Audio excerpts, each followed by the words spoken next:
तर नमस्कार सर्व शेतकऱ्यांचे स्वागत आहे। बघा आता पीक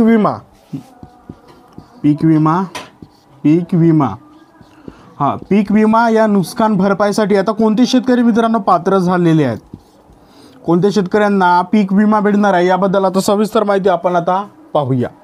आता जी यादी येणार आहे शासनाकडून, त्या शासनाच्या यादीमध्ये कोणाची नावे असणार आहेत, कोणते शेतकरी असणार आहेत ते आपण या व्हिडिओच्या माध्यमातून आता सविस्तर जाणून घेऊया।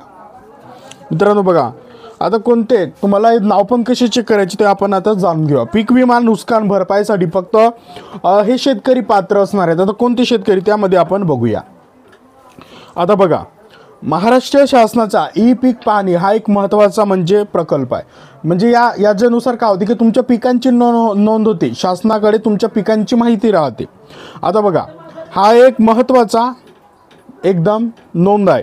त्याच्यानंतर माझी शेती माझा सातबारा मीच नोंदणीदार पीक पेरा या उद्देशाने झालेल्या योजनेमुळे त्यांच्या पिकांची जे नोंदणी आहे ते मोबाईल ॲपद्वारे म्हणजे तुम्ही घरच्या घरून शेतामध्ये जाऊन ती नोंदणी तुम्ही करू शकता ॲपद्वारे। मात्र अनेक शेतकरी या प्रक्रियेकडे दुर्लक्ष करत आहेत, ज्यामुळे ज्यांना अनेक समस्यांना तोंड द्यावे लागते। आता बघूया आपण हे एक पीक पाहणी न केल्यास होणारे 5 महत्त्वाचे जे परिणाम आहेत। जर एक पीक पाहणी तुमची केले नसाल तर 5 खूप मोठे काय परिणाम होणार आहेत ते आपण पाहूया। म्हणून लवकरात लवकर म्हणजे ई पीक पाहणी तुम्ही केले नसेल तर करून घ्यायचं मित्रांनो, ई पीक पाहणी करून घ्यायचं। आता याबद्दल आपण सविस्तर आता माहिती जाणून घेऊया। पॉईंट नंबर 1 आहे शासकीय योजना आणि अनुदानापासून वंचित। जे शासकीय योजना राहतील त्या अनुदानापासून तुम्ही म्हणजे तुम्हाला लाभ नाही मिळेल। शासकीय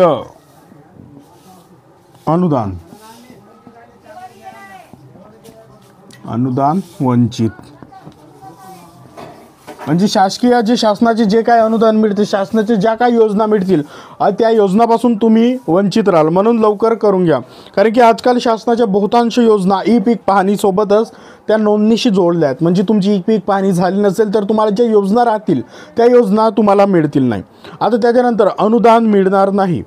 पॉईंट नंबर हा महत्त्वाचा आहे बघा,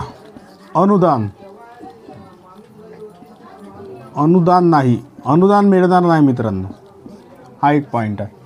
म्हणून ई पीक पाहणी करा। आता बघा खत घेण्यासाठी तुम्हाला जावे लागते कृषी केंद्रामध्ये, बियाणे लागतात, त्याच्यानंतर कृषी अवजारे लागतात, जे काही शेतीसाठी साहित्य लागत असतील ते साहित्य लागतात। आणि बघा अनुदान फक्त त्या शेतकऱ्यांना मिळते ज्यांनी आपली पिकाची नोंद ई पीक पाहणी या ॲपमध्ये नोंदवली असेल। खतेही तुम्हाला घ्यावे लागतात। जे अनुदान काही शासनाकडून जे बोनस वगैरे मिळत असतात त्याची पण माहिती तुम्हाला मिळत असते। आता बघा जमीन पडीत ठरेल। बघा ई पीक पाहणी न केल्यास सरकारी दप्तराची तुमची जे जमीन आहे पाडीक किंवा नापेर म्हणून नोंदवली जाऊ शकते। बघा त्यामुळे अनेक सरकारी ज्या योजना राहतील या योजनांचा लाभ घेऊ शकाल नाही। तुमची जी जमीन राहील मित्रांनो, जमीन तुमचे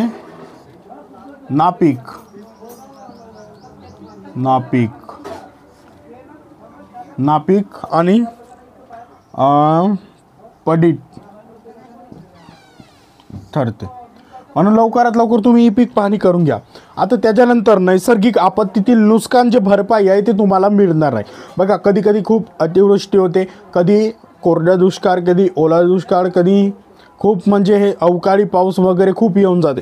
आता तो जो त्याची जी मदत आहे त्याचा जो बोनस आहे मित्रांनो, तो बोनस केव्हा मिळतो तुम्हाला, जर तुम्ही तुमच्या पिकाची नोंद ई पीक पाहणीमध्ये केली असेल तर मिळतो। तर तुम्ही केलीच नसेल तर तुम्हाला मिळणार आहे का, नाही। आता बघा अतिवृष्टी दुष्काळ किंवा गारपिटीमुळे बघा पिकांचे नुकसान झाल्यावर सरकारी मदत जाहीर होते, सरकार जाहीर करते, तुम्हाला नोंद करावी लागते 72 तासाच्या आत, बरोबर आहे त्यांची। तर ही जे मदत आहे हे मदत मिळण्यास तुम्हाला अडचण होते बा। नुकसान भरपाईची रक्कम ठरवण्यासाठी ई पीक पाहणीतील नोंदीचा वापर केला जातो, बरोबर आहे। म्हणजे तुम्ही कोणत्या दिवशी तुम्ही रोप लावला, बियाणे कोणत्या दिवशी लावले, धान कोणत्या दिवशी लावला, तुम्ही जे काही लावत असाल हे वगैरे फळ धान्य वगैरे, तर त्याची नोंद पहिली चेक केली जाते। जर तुमच्या पिकाची नोंद नसेल तर तुम्हाला सरकारी यंत्रणेकडून तुमच्या नुकसानीसाठी कोणतीही माहिती नसेल. तुम्ही जर नोंदच केलं नसाल तर सरकारला माहिती होईल का तुम्ही का लावला आणि तुमच्या पिकाची नुकसान झाली म्हणून लवकरात लवकर नोंद करून घ्या. आता त्याच्यानंतर काय होते, आर्थिक फटका. बघा, या संकटाच्या वेळी मिळणाऱ्या सरकारी मदतींपासून तुम्ही वंचित राहता, हा एक पॉईंट आहे. आणि तुमचे आर्थिक पण नुकसान होते, महत्त्वाचं पॉईंट आहे. आर्थिक नुकसान होते मित्रांनो, तुम्ही जर नोंद नसेल केली आर्थिक नुकसान होते, म्हणून नोंद करून घ्या.